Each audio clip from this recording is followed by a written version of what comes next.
Most people measure their lives by the big moments, the challenges we face, or the moments that change our lives. Making a career decision, a graduation, a marriage, or when we're standing at a crossroads wondering if we're capable of something more, something bigger. But sometimes, some of life's biggest moments have been long before we're ever given the choice to make those decisions for ourselves. So for a moment, I'd like you to imagine it's the year 2000. You and your spouse have been wanting to start a family for years, month after month of hoping and waiting.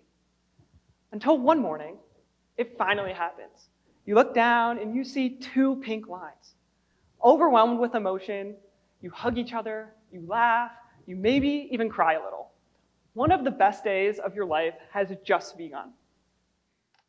Fast forward a few weeks and you head into your first ultrasound appointment. The doctor smiles and says, "Congratulations." Then they pause. You're having twins. Not just twins, identical twins. Suddenly, the excitement doubles. 2 babies, 2 futures, 2 little girls growing up together. You leave that appointment feeling like you are the luckiest parents in the world. Everything about that moment feels perfect, until suddenly, it wasn't. My name is Lasceski, and I am an engineer, but I am also an identical twin. My twin sister and I were diagnosed with a rare disease when my mom was pregnant with us, called Twin-to-Twin Transfusion Syndrome, or TTTS for short. Now, Twin-to-Twin Transfusion Syndrome affects 10 to 15% of identical twin or identical multiple pregnancies. To put that into perspective, according to the CDC, there are on average 3.6 million births a year. Of those 3.6 million, 11,000 are twin births. Of those 11,000, 40 are identical twin births. And of those 40, 6 are identical twin, or 6 could be affected by twin-to-twin transfusion syndrome each year. So of those original 3.6 million births, we are looking at 0.0001% of all pregnancies that could be affected by twin-to-twin transfusion syndrome each year. So we're talking incredibly rare still to this day.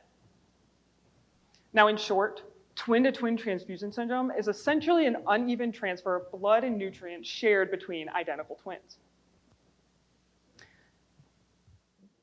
This happens in twins that share a placenta, which means they also share the vital blood and nutrient network, which is crucial to development in the womb. This is what is known as a monochorionic twin pregnancy. This image by Children's Minnesota illustrates twin-to-twin transfusion syndrome very well. One twin is the donor twin, and the other the recipient twin.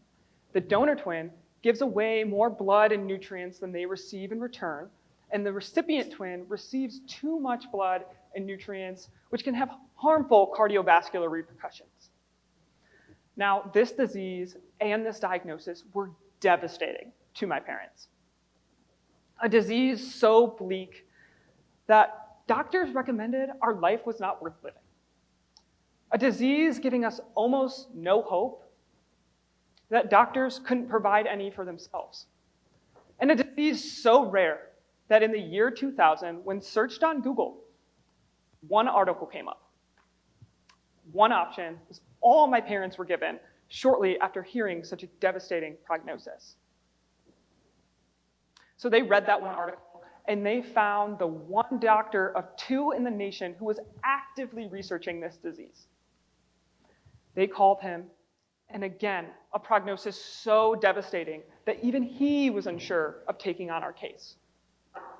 The prognosis, with no intervention, we were given a 6% chance of survival with a very little chance of being able-bodied.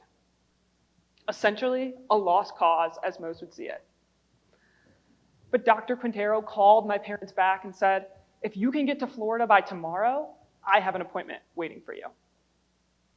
So my parents dropped everything and flew down because Dr. Quintero said, why not me? When every other person said, it's not going to be me. Once my parents arrived in his office, they began to realize the true severity of our disease. Dr. Quintero was developing his now very famous TTTS staging system. And according to Johns Hopkins Medicine, doctors can use the TTTS staging system defined by Dr. Quintero to assess the severity of each TTTS case. Quintero stages 1 and 2 represent various levels of blood volume imbalance. Stages 3 and 4 represent various levels of cardiovascular dysfunction. And stage 5 refers to death of one or both of the twins. We were in stage 4. And I was hours away from dying of a heart attack because I had all my blood and all my twin sister's blood. So Dr. Quintero opted to perform an emergent, life-saving, in utero fetal surgery to correct the uneven blood and nutrients between my sister and me. Now, as this was one of his earliest surgeries on this disease, he cautioned my parents that in cases with better circumstances than we had, one or both of the twins may not survive the surgery, and the mother was also at risk during this procedure. Miraculously, all 3 of us pulled through, which was a rarity at the time. But my mom wasn't quite out of the woods yet. She was only about halfway through her pregnancy at this time. So my parents, they flew back to Michigan. They continued about their daily lives. And fast forward to 3 months before my parents' original due date, my sister and I made our arrivals. Thankfully, we have had no lasting repercussions. But since that day, I have had medical professionals place limits on my life. But growing up, my life did not feel like a statistic. It felt like childhood. I had an active imagination. I was always creating, whether it was through home videos, drawings, or cardboard that I found stashed in the garage. At one point, I was even building obstacle courses in my backyard for my 14-pound Morky Poo puppy, who I was convinced was going to be an elite athlete. The results were less than impressive. But that mindset carried with me as I entered into sports, where I was playing against girls who were bigger, faster, and stronger than me, even playing up age brackets just to see if I could keep up. And I realized, looking back, before I even had the words for it, I was already asking a quiet question. Why not me? Now, I've spent my entire life having medical professionals, coaches, and other adults tell me I wasn't supposed to be able to do the things that I was doing. I wasn't supposed to be able to walk, so I ran cross country and track in college. I wasn't supposed to be able to learn at a normal rate, so I became an engineer. And I wasn't supposed to be able to speak, so here I am, speaking with you today. Despite it all, I allowed myself to say, why not me? And now I'm not sharing this story with you because I think I'm extraordinary or because I want sympathy. In fact, I'm incredibly ordinary. Yes, something extraordinary happened to me. But what truly shaped my life wasn't the diagnosis, but rather how I decided to respond to it. Throughout my life, I've realized something interesting about the way that people think about limitations. We believe in them. Sometimes loudly, sometimes subtly, but consistently. Physical limits, intellectual limits, situational limits, or limits defined by circumstances rather than possibility. Now, in the face of adversity, I could have asked myself the question that many people ask: why me? Why did this happen to me? Why were the odds stacked against me? Why did I need the character building moment? But over time, that question stopped serving me. So I replaced it with a different one, a much more powerful one. Why not me? Now, when people hear this phrase, they often assume it's confidence. Like one day, you wake up believing in yourself. But that's not how it works. A why not me mindset is not something that you're born with. It's something that you develop. And this can look different for everyone involved, whether it's staying late after practice to get in extra reps, it's volunteering for that work assignment that no one else wants to volunteer for, or it's just strictly showing up for yourself. But the habit becomes clear. Default participation rather than hesitation. Now, I can remember sitting in my statics class for my engineering degree, and for those of you who have taken statics, you know it's not exactly light material. Well, one day, my professor was putting problems up on the board and asking for class participation. I was continuously raising my hand, and for whatever reason, my professor continued to call on me. We probably went through 20 problems that day, and I got every single one wrong. That's right, 20 problems, 20 wrong answers. Now, I could have stopped after the first one, the fifth one, or the 10th one. I could have sat back down and worried about what my classmates thought of me. But I kept telling myself something. Raise your hand before you're ready. I went home, I practiced, and I continued to get better. And the next time class rolled around and my professor asked for class participation, I was hesitant, but I rose my hand. And this time, I got it right.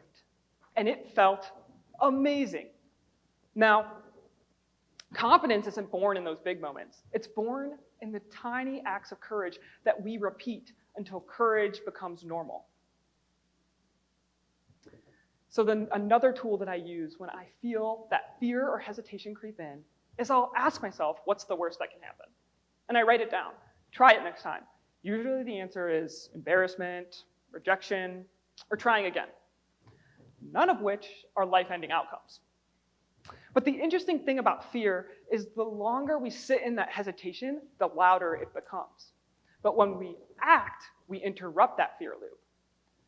So when I get the instinct to try something new, but fear creeps in, the last tool I use is the 5-second rule by Mel Robinson. Count 5, 4, 3, 2, 1, act. Send the email, speak up, take the leap. Because through those everyday acts of courage, the question stops being, what if I fail? And starts to become, why not me? Why not me when I wanted to run Division I cross country and track? Why not me when I wanted to pursue a career in engineering, which is still underrepresented by women? And why not me when I wanted to stand on a stage like this and share my story? Because that simple shift changed everything.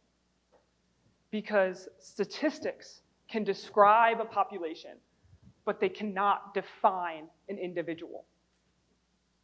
Probability is not prophecy, and your future is not defined by odds alone, but rather by effort, by resilience, and by belief. Now, I was told that I might never live a normal life, and rather than seeing a ceiling, I saw an opportunity to become just 1% better every day. 1% stronger, 1% smarter, 1% braver. And while that may seem small, over time it becomes unstoppable. It compounds. But that decision to become a little bit better every day begins with a choice between comfort and possibility, a choice between playing it safe and stepping forward despite the uncertainty. Because that risk that you are afraid to take today just might be the catalyst to the next big thing, the next innovation, or the next big idea. But how will we know if you don't go for it? So the next time you're wondering if you're capable of more, if your idea is worth pursuing, or if you belong in that room, why not you? Sometimes I think back to that ultrasound room in the year 2000. 2 parents sitting there expecting to welcome 2 healthy baby girls into the world. But instead, they were given statistics, limits, and almost no hope. But what they didn't know about that moment was how much possibility was still to come. They didn't know about the challenges, the setbacks, the surgeries, or the victories that were still ahead of them. And they certainly didn't know that one day, one of those daughters would be standing on a stage like this, sharing their story. Because the truth is this: statistics don't define people, or statistics don't write stories, people do. So the next time life presents you with odds that feel like you shouldn't succeed, with a risk that feels just a little too big, or a dream that feels just out of reach? Ask yourself, why not you? Because your future is not defined by probability, but rather the courage to ask one simple question. Why not me? And maybe, more importantly, why not you? Thank you.